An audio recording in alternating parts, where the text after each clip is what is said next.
இவர் ஏத்துக்கிட்டாரா உதயாவை? ம். சின்னவர் ஏத்துக்கிட்டாரா? முதல்ல எம்எல்ஏ சீட்டு கொடுக்க மாட்டேன்னாரு. மல்லுக்கட்டி எம்எல்ஏ சீட்டு கொடுக்க வச்சோம். 72 மாவட்டமும் தீர்மானம் போட்டுச்சு. ஒவ்வொரு செயற்குழு பொதுக்குழு இப்ப நீங்க சார்லாம் வந்து பொதுக்குழு செயற்கு வர முடியாது. நான் போனவன் எல்லா வயசானவங்களும் யோசிச்சுக்கிட்டு இருந்த போது எல்லா இளைஞர்களும் கத்துனாங்க. இதே தளபதிக்கே வந்து கலைஞர் வந்து ஒத்துக்க மாட்டேன்னாரு. எப்படின்னா நடந்துகிட்டு இருக்கு செயற்குழு. அப்போ வந்து நம்ம இவர் வீரபாண்டி ஆர்வம் பேசுறாரு.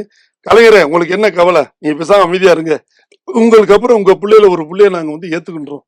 யாரோ ஒருத்தர் தான் ஆட்சி கொடுக்க போறோம். உங்களுக்கு என்ன டென்ஷன்? உடனே இருக்கிற பொதுக்குழு உறுப்பினர்லாம் கத்துனாங்க. என்ன யாரோ ஒருத்தர் என்ன தமிழரசன் ஸ்டாலின் ஒண்ணா, தியாகம் பண்ண ஸ்டாலின் ஒண்ணா, யாரோ ஒருத்தர் நீ பேசக்கூடாது, தளபதினு சொல்லுங்கன்னு சொன்னாங்க. நடந்தது செயற்குழு பொதுக்குழு நடந்த விஷயம் இது. அப்போனே தலைவர் ஒண்ணே எல்லாம் கத்துறவனே தலைவர் இப்படி தளபதியை பார்த்தாரு. எல்லாம் நோ ஆளுகளா, நீதான் முடியாது கத்த வரியான்னு டக்குனு சேர் விட்டு எந்திரிச்சு வீட்டுக்கு போயிட்டாரு. அப்புறம் சாயந்தரம் தான் திரும்பி வந்து கூட்ட முடிய வரைக்கும் அவருக்கு இல்ல. ஒரு கட்டத்துல தளபதியை வந்து அவர் சாமானியமா ஏத்துக்கல. பேராசிரியரே சண்டை போட்டதுக்கு அப்புறம் எல்லாரும் ஒத்துக்கிட்டதுக்கு அப்புறம் தான் அவர் ஒத்துக்கிட்டாரு. அதே மாதிரி உதயநிதிக்கு இவர் சாமானியம் ஒத்துக்கல. நீங்க முதல்ல வந்து சீட்டு கொடுக்க மாட்டேன்னாரு. இவர் சொல்ற அளவுக்கு அவர் கொடுக்க மாட்டேன்னு சொன்னது உண்மை. அதுக்கப்புறம் அமைச்சர் கொடுக்க மாட்டேன்னு ஒரு வருஷம் வச்சிருந்துட்டு பின்னாடி தான் கொடுத்தாரு. அதே மாதிரி துணை அமைச்சரும் கொடுக்க மாட்டேன்னாரு.